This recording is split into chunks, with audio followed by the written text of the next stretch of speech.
Pemirsa Padang TV, kembali lagi bersama saya Nur Laila Mahareza akan menyajikan informasi teraktual dan terpercaya untuk Anda. Berikut rangkaian berita selengkapnya.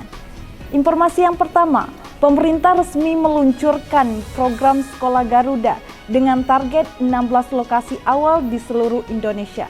Program ini menjadi langkah nyata pemberataan pendidikan unggul, terutama di daerah yang selama ini masih kekurangan akses belajar berkualitas.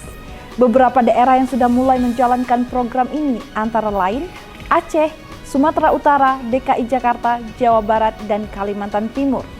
Itu, pemerintah juga merencanakan pembangunan sekolah Garuda baru di Kalimantan Utara dan Nusa Tenggara Timur dengan konsep pendidikan berbasis karakter dan kepemimpinan. Selain memperkuat infrastruktur sekolah, pemerintah juga fokus meningkatkan kompetensi guru serta menerapkan kurikulum berbasis STEM dan digitalisasi pembelajaran. Diharapkan lulusan sekolah Garuda menjadi generasi tangguh yang mampu bersaing di era global dan teknologi. Kita beralih ke berita yang kedua. Mantan aktor Ahmad Zhoni kembali menjadi sorotan publik setelah diduga terlibat peredaran narkoba dalam rutan Salemba, Jakarta Pusat. Kasus ini diungkap Kejaksaan Negeri Jakarta Pusat setelah penyidik menemukan bukti komunikasi dan transaksi narkoba yang dilakukan dalam sel tahanan. Menurut hasil penyelidikan, Ahmad diduga menggunakan aplikasi pesantren Kripsi Zanggi untuk mengatur alur distribusi sabu dan komunikasi dengan jaringan luar. Total ada 6 tersangka dalam jaringan tersebut, termasuk 2 orang sipir yang kini tengah diperiksa intensif. Kasus ini membuat rencana pembebasan bersyarat Ahmad Zhoni terancam batal. Jika terbukti, ia terancam hukuman maksimal, bahkan bisa dijatuhi hukuman mati sesuai pasal 114 ayat 2 Undang-Undang Nomor 35 Tahun 2009 tentang narkotika. Kita beralih ke berita yang selanjutnya. Kasus pembunuhan Dina Oktaviani berusia 21 tahun yang jasadnya ditemukan di Sungai Citarum, Kabupaten Bandung, kini mulai terungkap setelah pelaku Herianto mengaku hilaf. Dalam pengakuannya, Herianto mengatakan awalnya ingin menolong korban, namun emosi memuncak saat terjadi perdebatan di lokasi kejadian. Pelaku kemudian mencekik korban hingga tewas dan membawa kabur sejumlah barang berharga seperti perhiasan dan ponsel. Barang hasil rampasan dijual dengan uang digunakan untuk kebutuhan pribadi. Kepolisian Resor Bandung kini mendalami motif ekonomi dan memeriksa saksi tambahan untuk mencocokkan pengakuan pelaku dengan hasil visum dan bukti forensik. Kasus ini menjadi peringatan keras tentang pentingnya keamanan publik di wilayah sekitar Sungai Citarum. Pemirsa, kita beralih ke informasi yang terakhir. Kebakaran besar melanda pemukiman padat di Kelurahan Pasagadang, Kecamatan Padang Selatan, Kota Padang. Peristiwa terjadi Kamis pagi sekitar pukul 10 waktu Indonesia Barat dengan melalap setidaknya 19 rumah warga di RT 03 RW 05, Jalan Pemancungan. Petugas pemadam kebakaran bersama BPBD Kota Padang langsung dikerahkan untuk mengendalikan api yang cepat menjalar karena hembusan angin dan jarak antar rumah yang berdekatan. Upaya pemadaman berlangsung lebih dari 2 jam. Sebelum api berhasil dipadamkan sepenuhnya sekitar pukul 1 waktu Indonesia Barat. Pemerintah kota telah mendirikan tenda pengungsian dan dapur umum untuk membantu lebih dari 140 warga terdampak. Penyebab kebakaran diduga berasal dari pembakaran sampah yang menjalar ke bangunan sekitar. Meski tidak adanya korban jiwa, kerugian ditaksir mencapai ratusan rupiah.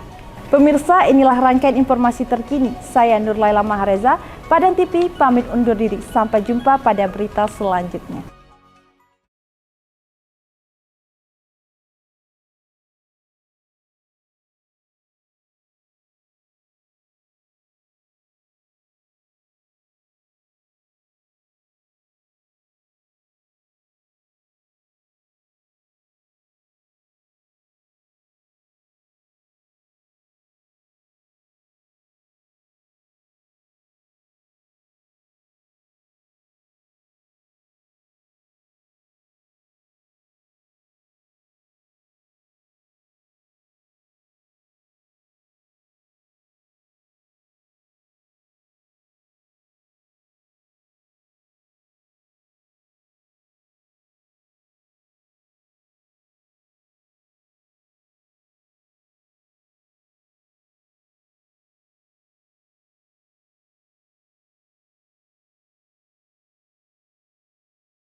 أشتاق